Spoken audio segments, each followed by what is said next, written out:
Hola a todos, bienvenidos a un nuevo video tutorial en el que os mostraremos cómo limpiar el balance negativo de la cuenta de un cliente. Antes de nada, para averiguar los clientes que tienen un balance negativo, tenemos que generar el informe de estados de cuenta. Para esto, haz clic en Perspectivas, Informes, Clientes, Estados de cuenta.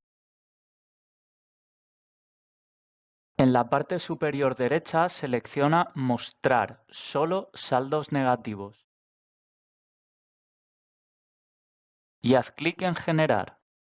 El informe nos muestra todos los clientes que actualmente tienen un saldo negativo. Vamos a definir qué es un balance negativo. Un balance negativo significa que un cliente debe dinero al negocio, debido a que en algún momento se permitió la reserva de algún servicio sin tener que pagar por el mismo. Como ves, crea un balance negativo de color rojo en la cuenta del cliente, con el monto en negativo relacionado al servicio. En este caso, vamos a ver cómo podemos reconciliar el balance negativo para el cliente 1, el cual nos debe 25 euros. Para comenzar el proceso, hacemos clic en Punto de venta. Y luego buscamos o seleccionamos al cliente. Como ves, debajo del nombre del cliente volvemos a ver en rojo el estado de su cuenta a modo de información para que lo tengamos en cuenta antes de vender otro servicio. Luego, hacemos clic en Recibir pagos.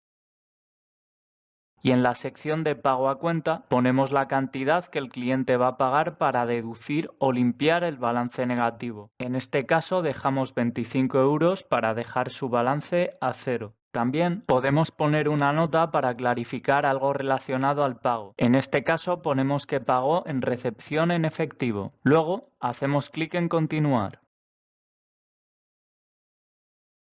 En el siguiente paso, seleccionamos el método de pago que el cliente ha usado para pagar esos 25 euros que se debían. En este caso, seleccionamos efectivo.